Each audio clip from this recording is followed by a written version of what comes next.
Welcome to Addicted to Busy, the podcast specifically for overachieving property managers who are dying for a little more work-life balance in their lives. Each week, we dismantle all the BS that holds us back. You'll learn how to nix those tricky, self-sabotaging habits so that you have the time, energy, and motivation to create what you really want in life. If you're looking to shift from overcommitted to overjoyed, this is the podcast for you. Let's do this. Now, your host, Anna Haviliana.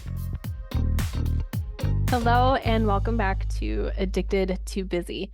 So I am recording an impromptu episode, which, as you know, that's usually not my style. I love to have everything ironed out, planned out. But I just got off a coaching call and we created a pretty solid property management analogy. And I just thought, you know what, it might be fun to record a quick podcast episode and share it with all of you who are listening. So I have a client who is starting their own business, and they came to coaching because they're finding themselves stuck in inaction. So they showed up to the call. I asked what they wanted to be coached on, and they said that they wanted to be coached on their business.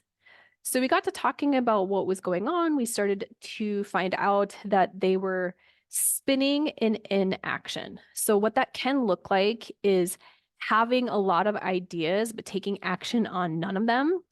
A lot of times, another way that we spin is we spend a lot of time making plans, but not actually doing the plans. I know that I am guilty of this myself.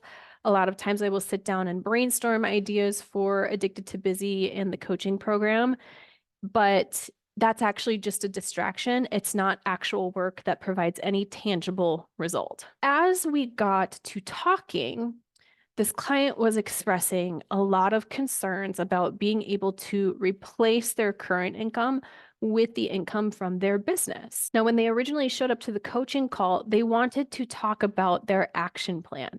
They started listing off all of the ideas that they had. They started sharing what has been working in their business and what they want to expand on.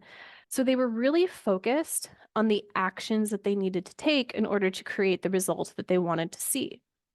However, as they were talking about the actions that they wanted to take in their business, they were also throwing in these little one-liners, things like, I need to make money as quick as possible, or I'm running out of money, or I'm blowing through money. And what was interesting was that they originally came to the call assuming that the problem was their business. But when you really listened to what they were saying, the problem wasn't necessarily their business so much as it was their relationship to money. So the analogy that I was thinking of is actually water intrusion at our buildings, right? If you imagine that a tenant calls and they said, hey, there's water coming in from my ceiling. In most cases, the tenant assumes that the water is coming from the same place in the unit above them. But anyone who has been in property management long enough knows sometimes that leak is not coming directly from above the tenant. It could be coming from the complete opposite side of the building and 2 floors up because water travels. And this is what my client was doing. She thought the problem was her business, so she went straight above and said, I need to get coaching on business. When in reality, the problem was coming from the other side of the building. She was living in a scarcity mindset versus an abundant mindset. I've done a podcast episode on the difference between the scarcity mindset and the abundance mindset, and I'll reference it in the show notes in case you want to hear more about it. But this is one of the reasons why I love setting goals so much, is because oftentimes the places that we are called to grow have nothing to do with the goal itself. It has everything to do with all the other pieces of life. So, for example, I have certainly been called to reevaluate my perceptions of money and how I handle money when I started my business. I've also had to do a lot of work around time management as I started my business. Another place that I've really had to reevaluate is challenging myself to let go of what others think of me. I'm using the example of business because that's what my client brought to coaching today. But this can go with any goal that you have. For example, when you train for a marathon, there are so many aspects of life that you have to reevaluate. You have to reevaluate your priorities. You have to build up the skill of being able to say no to things that sound fun or exciting. You have to learn a lot about nutrition. You have to learn a lot about sleep.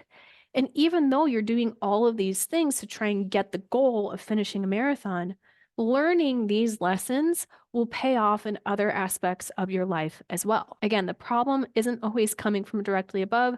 The problem can be coming from the complete opposite side of the building. When I was working with my client, she wanted to solve the problem by simply figuring out a way to get everything done, to get organized, to make a plan, and to stick with it. And yes, she's definitely going to have to do those things, but she's also going to have to reframe the way that she is thinking about her money. Her current mindset created a lot of feelings of pressure, scarcity, and urgency.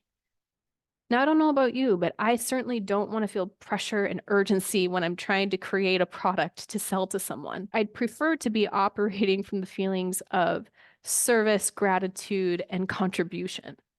When we sat down and looked at the facts of the situation, my client really didn't have a sincere reason to be operating from such a scarce mindset.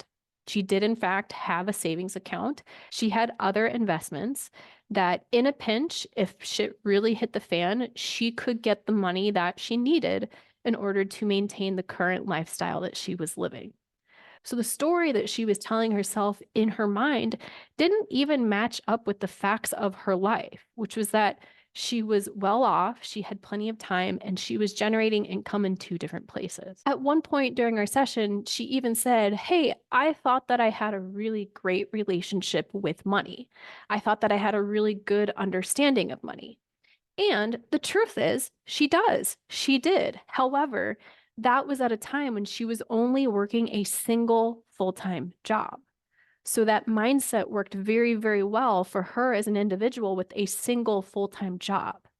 Now she's in a position where she's creating a business that she wants to replace her full-time income.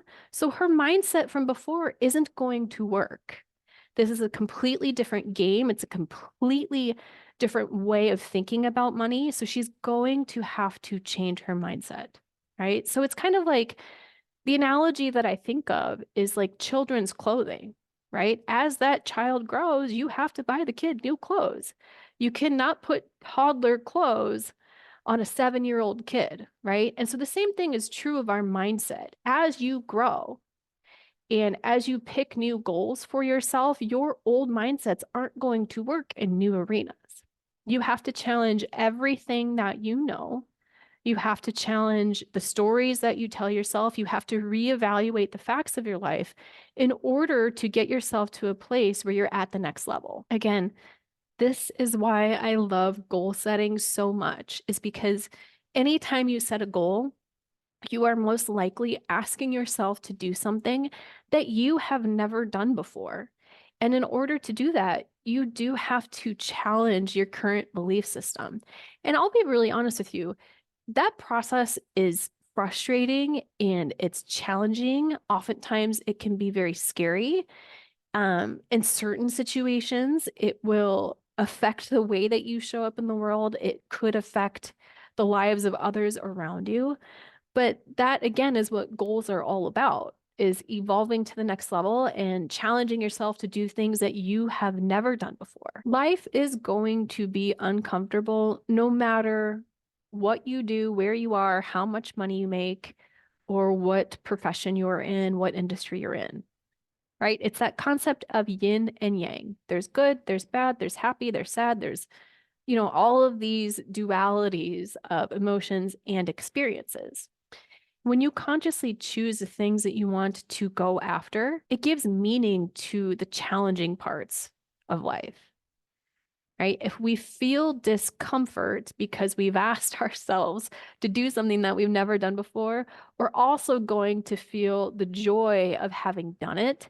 And that feeling is sweeter than anything that I could possibly describe. As we start the year, it is really not uncommon for people to want to set New Year's resolutions or set New Year's goals. And I love this. It's one of my favorite times of year because People feel motivated, they feel excited, they're willing to try new things. So, as a listener of this podcast, I hope that you will engage in something in 2024 that you have never done before.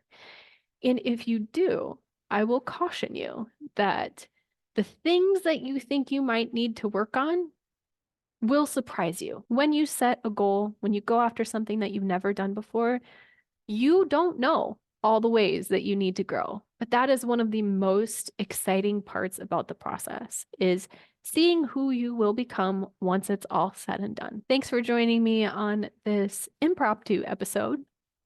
I hope that you got some value out of it. If you did, would you kindly please leave a review on Apple Podcasts, as that helps other managers find this show. Wishing everyone a happy holiday, happy new year. We'll see you in 2024. And as always, I love you. Keep going. Thanks so much for tuning in to this episode of Addicted to Busy. If you're enjoying the show, please feel free to rate, subscribe, and leave a review wherever you listen to your podcasts. This helps others find the show, and we greatly appreciate it. Thanks again for tuning in, and we'll catch you in the next episode.